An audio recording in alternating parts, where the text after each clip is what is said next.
What is Baha'u'llah? Where do all wars start? Every single war known to man starts the same way. It starts in the mind of man. His thoughts create wars. If he had love and compassion for his neighbors, he would never start a war. We have never learned this lesson. The cycle goes on and on and on. Our thoughts are either positive or negative. Thoughts create the actions we take in every moment. The Jains have a series of 12 reflections that they meditate or contemplate upon. These reflections help to purify the mind. Mind you, this is not a one-shot deal. One is learning how to reprogram the subconscious mind. This takes time and repetition. It took you a long time to get where you are today without you even aware of it. This is constantly reprogramming your subconscious. These are necessary steps for you to recognize who you truly are.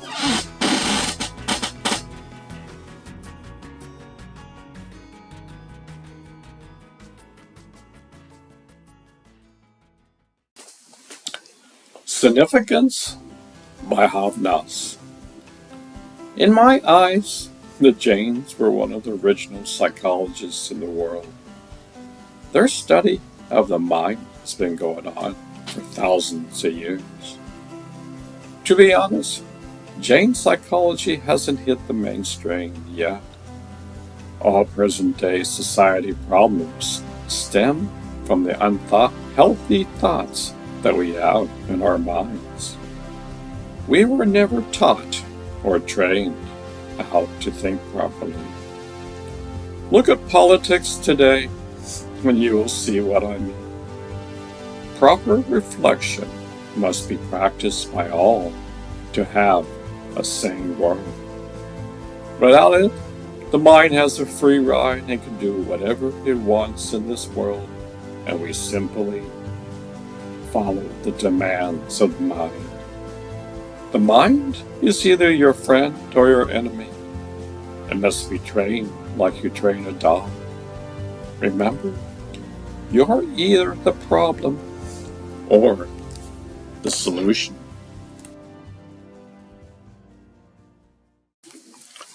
What is Paryushan by Vana? Nothing in this world can protect you from old age, disease, and death. Yet fortunately, you can be your own savior. That is quite significant. If you think about it, nobody can save you except for yourself. The path to liberation begins when you have the will and determination to stop all karma in its tracks. First of all, one must even have the understanding that karma is the source of all miseries in this life. We pursue external happiness as it's the greatest thing in the universe. Unfortunately, even today, people would kill for money. Even if you had $1 trillion, I can guarantee you, one will never be happy. Ask Alexander the Great. He was at that time the world's greatest conqueror, and yet, upon his deathbed, he said, I come into this world empty-handed, and I leave the world empty-handed. The wise man says to acquire the jewel within, and you will understand the meaning behind this puzzle.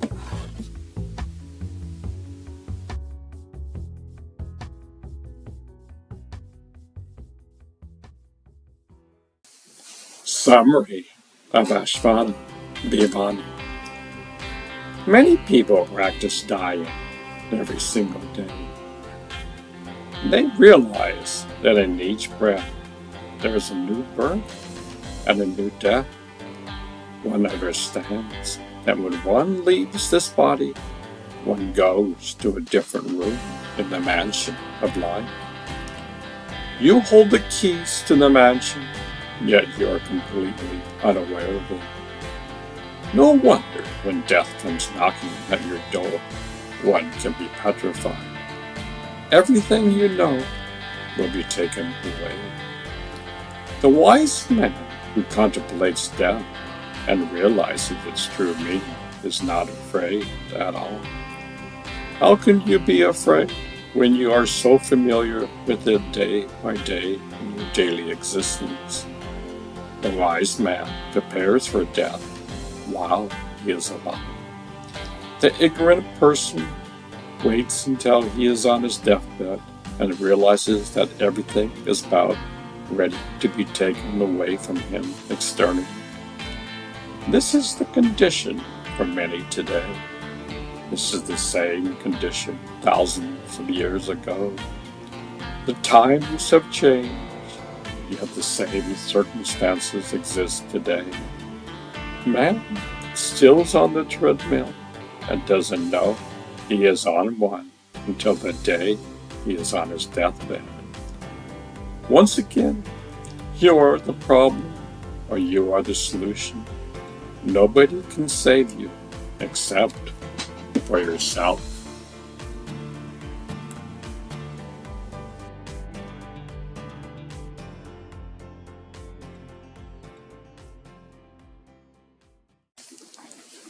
Reflections.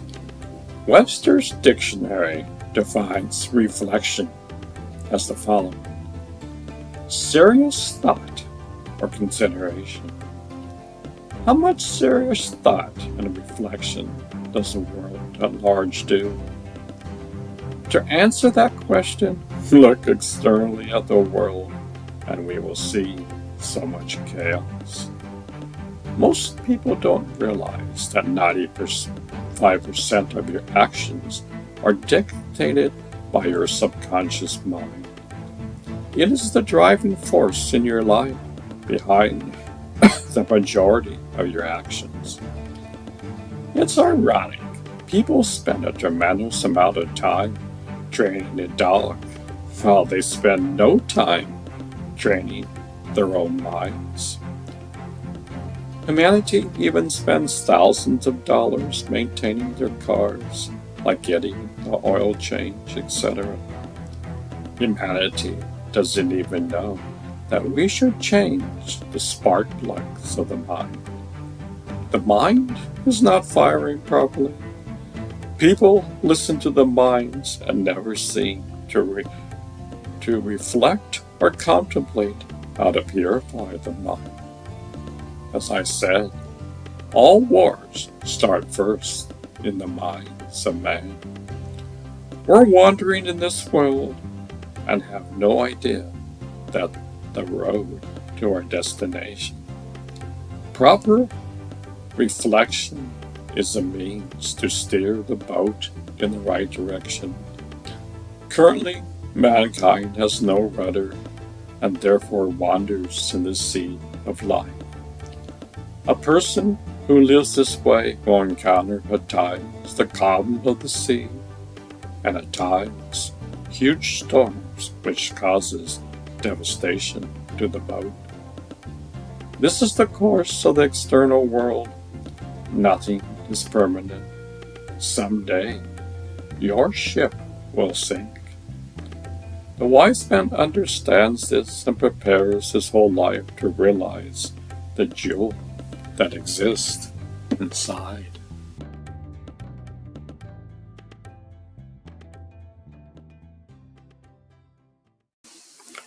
"12. Reflections. I'm continuously amazed by the depths of Jane's teachings. Imagine these 12 reflections have been around for being around 5,000 years. This is the foundation of the Janes. In the West, we are barely skimming the surface upon a reflection or contemplation. Most of us have no idea what it is. and how useful it is in our daily life. Almost every problem known to man stems from improper thinking and not being able to control the mind. A friend of mine told me she attends a prison program to help the inmates. Many of them say if they only just hesitated for a fraction of a second and thought about the action they were about ready to perform, that would be the difference between night and day. Just that 1 second of not hesitating caused me to spend the rest of my life in prison. I'm impressed by an entire society that understands the importance of contemplation and reflection in one's life. Mind you, this is not a reflection, I want that incredible car. Note, there's nothing wrong with that car, except someday that same car you long for will go in the junkyard. These reflections should be taught to anyone, regardless of who you are and where you live. It is the foundation of one to understand that you are your own savior. Your state of mind is dependent upon you and what you do with it. One can set the mind on autopilot. That's quite easy. Look at this from the mess that we have created, and you will see the result of that. One who learns to take the reins of the mind is the most fortunate individual. He is no longer a reactive being, but a proactive being. He realizes that he is in charge of his life. When one understands that, he then finds the road to self-discovery. He is no longer a wanderer, but a traveler on the road of life. Once again, you are the solution to the problem in life. You can't blame anybody for where you're at.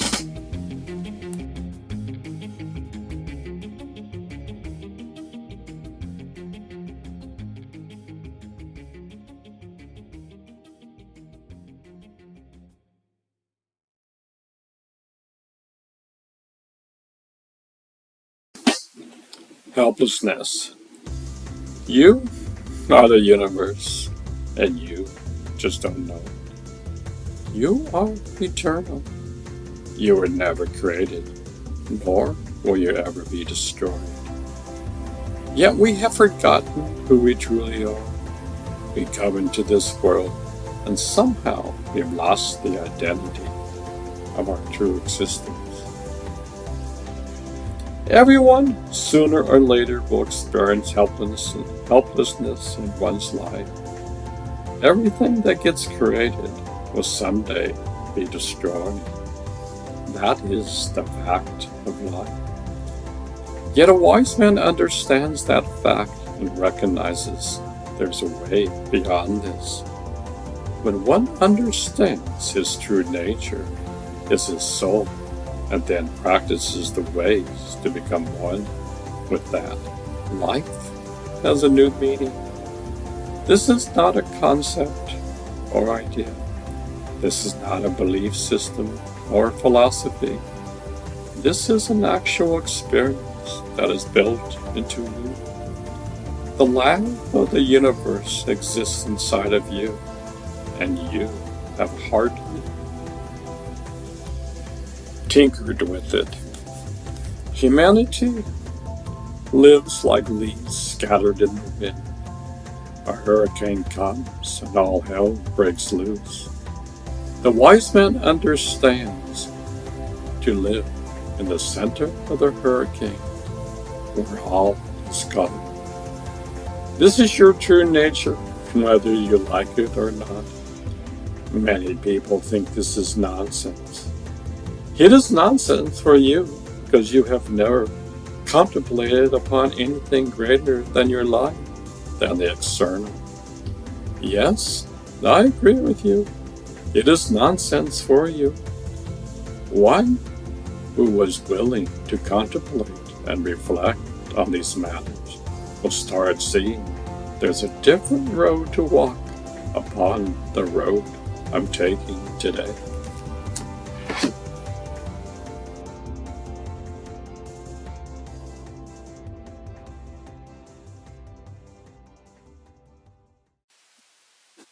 The only savior is your own soul. The only savior is your own soul. That is quite a remarkable statement. Many people have the belief system that someone else will save them. They can do what they want to do, and yet somehow someone will save them from the mess that they have created. It seems to be like the easy way out. We even have that today in our medicines. I once helped build software for heart surgeons. It was a systematic way when they are operating in various kinds of conditions to take various steps that they take. Anyway, one day I was talking to the CEO of the company. I asked him, why isn't preventative medicine the norm in society today? He looked at me with scorn and said, nobody wants to take responsibility. They want the drug to do all the work for them. This is the same for saving yourself. Humanity is not mature enough to even have that concept today.